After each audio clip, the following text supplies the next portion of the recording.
आज फिर कई बरसों बाद फिर गांव की उस पगडंडी पर कदम रखने की तैयारी शुरू थी। लगा जैसे वक्त की धूल जमी किसी पुरानी किताब का पन्ना खुलने जा रहा हो। रेलवे स्टेशन और गाड़ियों से दिखने वाले सुंदर नज़ारों को देखकर एक अलग ही आनंद हो रहा था। यूँ तो लगातार आना जाना होता है, लेकिन धीरे धीरे इस यात्रा को 38 साल हो रहे थे। एक लंबा अरसा। गांव की मिट्टी की वो गंध और हवाओं में वो महक आज भी वैसी ही है, भले आज ये नज़ारे बदल गए हों। दोस्तों, मैं हूं सुशील तिवारी। उम्मीद करता हूं कि आप सब अच्छे होंगे। तो चलिए शुरुआत करते हैं कड़ाके की ठंड में गांव की यात्रा। हम इस समय उत्तर प्रदेश के आजमगढ़ जिले के गांव में हैं।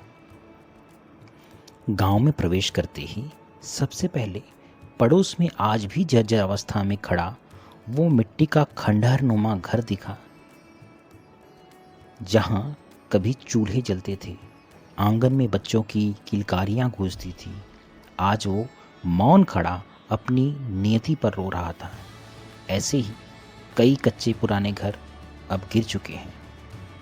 उसी के पास में गोबर और भूसी को मिलाकर बने उपले कंडे बड़ी ही नज़ाकत से एक के ऊपर एक सजाकर रखे गए थे।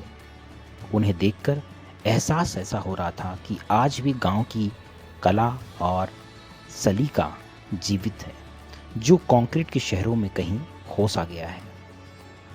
आगे बढ़ने पर बांस के वो झुरमुट दिखे जो बचपन में घने हुआ करते थे। आज वो बहुत कम बचे हैं।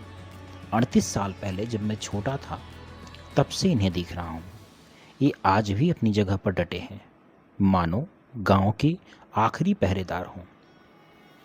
लेकिन उनकी कम होती संख्या ये चेतावनी दे रही है कि हम अपनी प्राकृतिक विरासत को खोते जा रहे हैं। थोड़ा आगे बढ़ा तो देखा गन्ने के रस के बड़े बड़े कराहे परंपरागत तरीके से सेट किए जा रहे थे।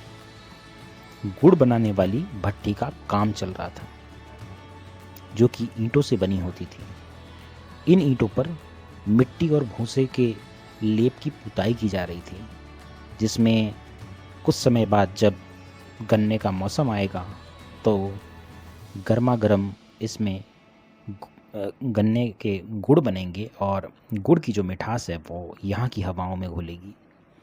लेकिन ठीक उसके पीछे नज़र पड़ी तो देखा पुराना कोल्हू और डीजल इंजन धूल फाँक रहे थे, यानी कि बंद अवस्था में पड़े थे।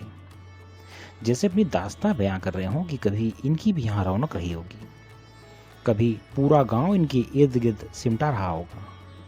आज तकनीक बदल गई है और वो शोर खामोशी में बदल गया। हमने और आपने बचपन में कहानी ज़रूर सुनी होगी। वो ये कहानी नहीं कह सकते, इसे कहावत कहा जा सकता है कि जिसके दरवाजे पर जितनी ज़्यादा गाय और भैंसें होती थीं, उनकी उतनी ही बड़ी शान होती थी, उतना बड़ा नाम होता था। आज वे कहीं कहीं दिखाई पड़ते हैं। अब ट्रैक्टरों ने खूंटों की जगह ले ली। पशुधन की वो रौनक और वो रंभाना अब जैसे ख़त्म हो चुका है। जिन्हें हम कभी घने जंगल कहते थे, वो पहले खेतों में बदले और अब उन खेतों का रूप प्लॉटों ने ले लिया। सफ़ेद चूने की लकीरें अब फसलों की हरियाली को निगल रही है। मिट्टी की जगह ईंटों के ढेर ले रहे हैं। फिर भी गांव बुलाता है।